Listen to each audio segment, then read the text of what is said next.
Good morning student. जैसा कि आप सभी जानते हैं कि हम आज हिंदी व्याकरण का चैप्टर भाषा पढ़ेंगे। सबसे पहले तो हमें भाषा के बारे में जानना चाहिए कि भाषा क्या चीज़ होती है। भाषा एक ऐसी चीज़ है जैसे सामाजिक प्राणी है, मनुष्य हमेशा क्या है, सामाजिक प्राणी है, उसे भाषा की आवश्यकता पड़ती है। जब से हमारी सभ्यता आरंभ हुई है तब से मनुष्य अपने विचारों का आदान प्रदान करता था, लेकिन वो किस में करता था? इशारों में करता था। कुछ बोलना नहीं जानता था, कुछ शब्द बोलना नहीं जानता था। तो धीरे धीरे उसकी आवश्यकता हुई कि हम अपने शब्दों को, अपने विचारों को सबसे समझाएं, अच्छे से समझाएं, ताकि हम जो विचार बोल रहे हैं वो समझ में आना चाहिए। तो भाषा एक ऐसी चीज़ है जिससे व्यक्ति क्या है, अपने मन के भावों और विचारों को एक दूसरे तक पहुंचा सकता है। तो आज हम इसी भाषा के बारे में पढ़ेंगे। भाषा का चैप्टर है हमारा, जिसमें आपको भाषा, बोली, लिपि, व्याकरण सब कुछ बताया जाएगा। भाषा, भाषा क्या बताया गया इसमें? भाषा वह साधन है जिसके द्वारा हम अपने भावों और विचारों को आदान प्रदान कर सकते हैं। कि भाषा के द्वारा हम क्या करते हैं, अपने विचारों को, जैसे हमारे मन में क्या भाव है, हम दूसरों को क्या बताना चाहते हैं, क्या समझाना चाहते हैं, वो हमारी भाषा द्वारा होता है। पहले भी होता था आदान प्रदान, जब से हमारी सभ्यता बनी है मनुष्य अपने विचारों को बताता था, लेकिन वो इशारों में बताता था। इशारों में बताने के बाद में क्या होता था, जो भी उसका मन का भाव है वो दूसरे के पूरी तरह समझ में नहीं आता। इसलिए धीरे धीरे क्या है, भाषा का विकास हुआ। भाषा का विकास होने के बाद में मनुष्य अपने भाव और विचारों को एक दूसरे तक बताने लग गया। सबसे पहले मैं आपको ये बताऊंगी इसमें कि भाषा शब्द किससे बना हमारा? भाष धातु से। भाष धातु का मतलब क्या होता है इससे? वाणी। वाणी यानी आवाज, बोलना। उस वाणी के द्वारा हम अपने विचारों को एक दूसरे तक बता सकते हैं, अपने भावों को बता सकते हैं। हम जो भी उसको कहना चाहते हैं, उसके भावों को जो समझना चाहते हैं, वो सारा हमारा सरल कार्य किससे होता है? भाषा से होता है। उसके बाद हमारे यहाँ पे दो भाषाओं का निर्माण हुआ था। सबसे पहले हमारी हुई थी मौखिक भाषा। मौखिक भाषा, मौखिक भाषा के दो रूप, पहले भाषा के दो रूप होते हैं, मौखिक भाषा और लिखित भाषा। मौखिक भाषा में क्या होता है इससे?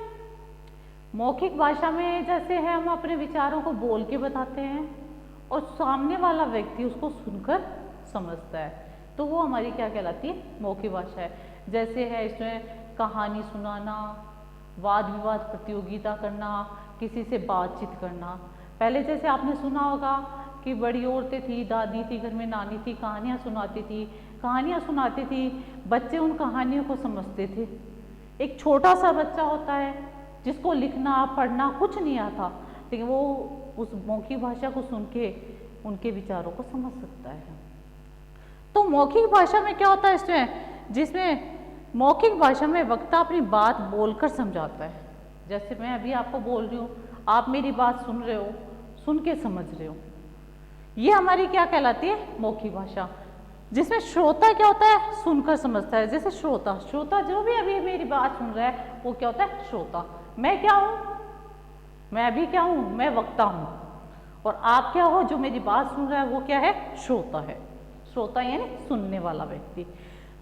तो हम अपनी मौखिक भाषा के द्वारा हम अपनी बात को बोल के समझाते हैं और श्रोता उसको समझता है। जैसे कहानी, कहानी होगी, वो भी एक मौखिक भाषा का रूप हो गया। वार्तालाप करना, किसी से बातचीत करना, वाद विवाद प्रतियोगिता करना, डिबेट करना, वो सारी हमारी किस में आती है? मौखिक भाषा में आती है। जैसे रेडियो है, रेडियो भी मौखिक भाषा का एक उदाहरण है, जिसमें दूर दूर से समाचार हम उसको सुनते हैं, सुन के क्या हो गया? समझते हैं। मोबाइल है, मोबाइल में भी हम दूसरे की बात, आवाज़ सुनते हैं और उसको समझते हैं कि उनके क्या विचार है, वो हमें क्या कहना चाहे। ये सारे हमारे क्या है? मौखिक भाषा के रूप है। मौखिक भाषा में दो रूप होते हैं, मौखिक होता है और लिखित, दोनों रूप होते हैं।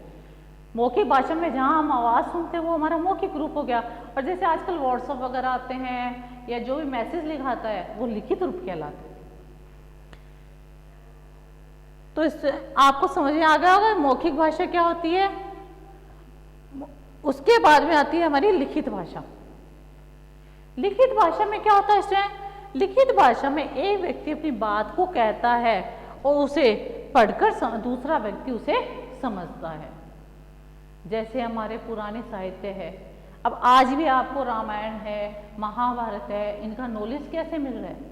लिखित भाषा के द्वारा मिल रहा है कि उनके जो ग्रंथ लिखे हुए थे आज आप उनको पढ़ रहे हो, पढ़ के सुन रहे हो। उस टाइम में जैसे किसी ने रामायण लिखी, तुलसीदास जी ने रामायण लिखी थी, वेद व्यास जी ने महाभारत लिखी थी, आप तो नहीं थे उस टाइम में, फिर भी आपको उनके बारे में ज्ञान है। कैसे ज्ञान है?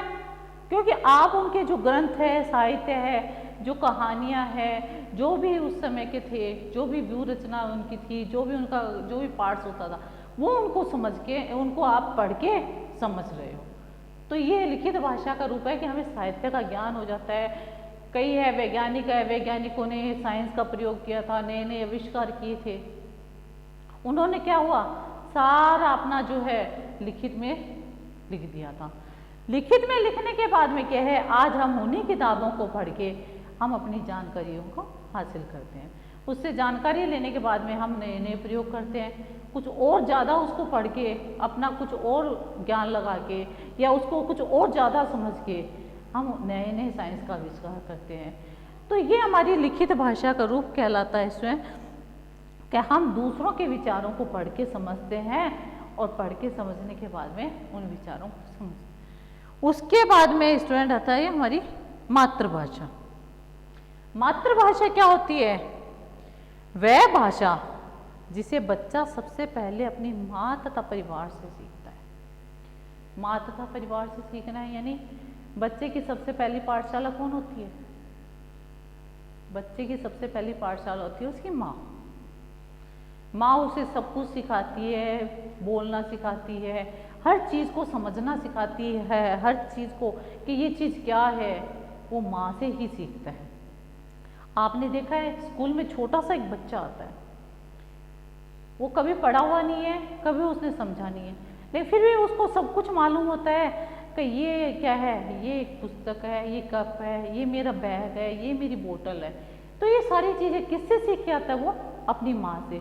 उसको लिखना नहीं आता कि ये बैग है, इसको कैसे लिखा जाएगा, लेकिन वो मौखिक भाषा के द्वारा अपनी माँ से जो मातृभाषा सीख के आता है वही क्या है उसको समझता है। और मातृभाषा होती है, जैसे आपने देखा स्टूडेंट, मातृभाषा होती है जैसे हिंदी में आज मैं अपने बच्चे के साथ में हिंदी बोलूँगी तो मेरा बच्चा भी क्या बोलेगा? हिंदी बोलेगा, तो वो उसकी मातृभाषा होगी। अगर हमें जैसे लोकल लैंग्वेज होती है, अगर उसके साथ माता पिता अगर लोकल लैंग्वेज बोलेंगे तो बच्चा भी क्या सीखता है? Local language. आज फॉरेन कंट्रीज के बच्चे हैं, जर्मन के हैं, जापान के हैं, फ्रेंच के हैं, तो उनके माता पिता जो उनके साथ वही भाषा बोलते हैं, बच्चा वही सीखता है। हालांकि वो बच्चा स्कूल नहीं गया अभी तक, लेकिन फिर भी उस भाषा को सीख रहा है। उस भाषा को कैसे सीख रहा है? क्योंकि माँ उसके साथ उन शब्दों को बोलती है, वो उसी को शब्द सीख जाता है। आज एक अंग्रेज का बच्चा है, इंग्लिश बोलना जानता है, क्यों? क्योंकि उसकी माँ उसके साथ में वो जो शब्द बोलती है, तो वह इंग्लिश। अब हम भी आश्चर्य में हो जाते हैं कि स्टूडेंट कि ये स्कूल कभी गया नहीं, फिर भी इसको इंग्लिश लैंग्वेज कैसे आती है? क्यों आती है? क्योंकि उसकी माँ उसके साथ वैसी भाषा बोलती है। तो बांग्ला भाषा, बंगाली का बच्चा होगा वो बांग्ला भाषा सीखता है, मराठी का बच्चा होता है मलयालम भाषा सीखता है। वैसे ही है, अगर हमारे माता पिता हमारे साथ, अगर हमारी माता हमारे साथ हिंदी बोलती है तो हमारी मातृभाषा हिंदी बन जाती है। तो मातृभाषा क्या होती है? वह भाषा जिसे बच्चा सबसे पहले अपनी माँ या परिवार से सीखता है। यानी आपने आसपास जितने भी लोग होते हैं, दादा दादी, नाना नानी, माँ बाप, जो भी भाई बहन होते हैं, उससे वो भाषा सीखता है, वो उसकी क्या कहलाती है? मातृभाषा कहलाती है। उसके आफ्टर हमारा आता है इसमें राष्ट्रभाषा। यहाँ तक सबको क्लियर हो चुका है? भाषा वह साधन है जिसके द्वारा हम अपने भावों और विचारों का आदान प्रदान करते हैं। उसके बाद मैंने आपको बताया भाषा के रूप। भाषा के दो रूप होते हैं, मौखिक भाषा और लिखित भाषा। मौखिक भाषा में व्यक्ति अपने भावों और विचारों को बोलकर समझाता है और श्रोता, सुनने वाला व्यक्ति उसको सुनकर समझता है। लिखित भाषा क्या होती है? एक व्यक्ति लिखकर अपनी बात कहता है और दूसरे उसके पढ़कर उसको समझते हैं।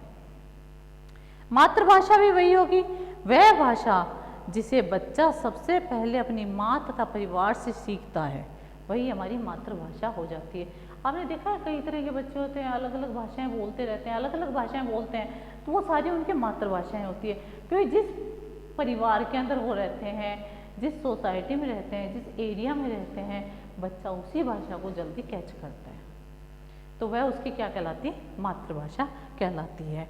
तो भाषा भाषा का बहुत बड़ा विस्तार भंडार है। आपने देखा शब्दकोश में नए नए शब्द आते हैं, नई नई भाषाएं बोली जाती है, अलग अलग भाषाओं में अलग अलग शब्दों को अलग अलग तरीके से बोला जाता है। तो ये सारे क्या होते हैं, अलग अलग भाषाओं के अलग अलग अर्थ, सबका अर्थ एक ही होता है, लेकिन क्या है, उस भाषा को बोलने की जो लिपि होती है, बोलने का जो तरीका है, वो सारा अलग अलग होता है।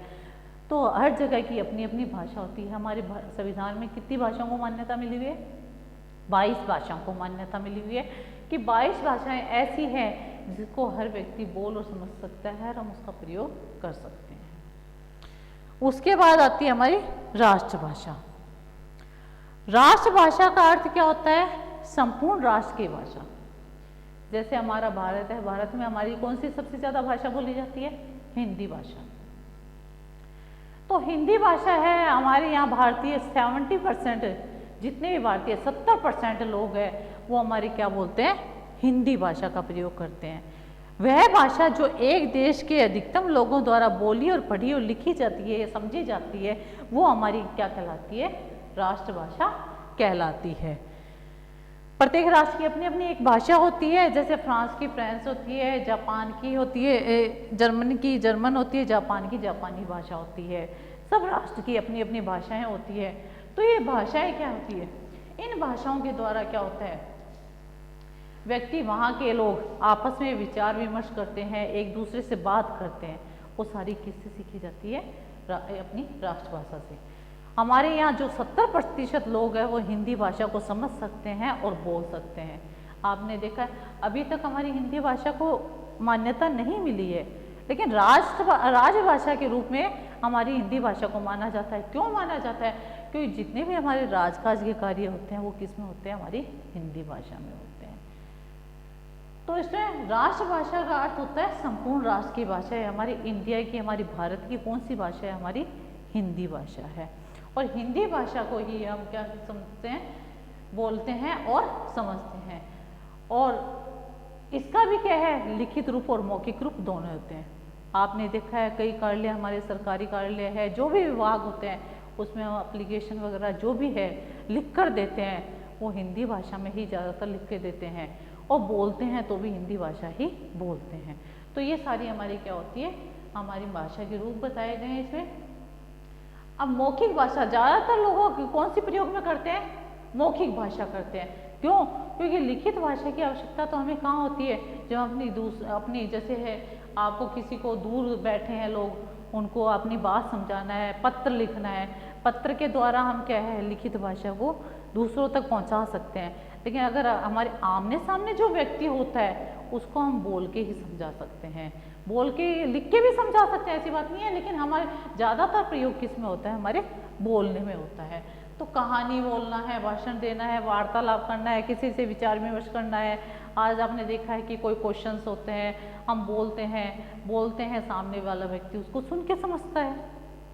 लेकिन लिखित भाषा का प्रयोग है, पत्र लिखना है, किसी को मैसेज भेजना है, वो सारी हमारी क्या होती है, लिखित भाषा है।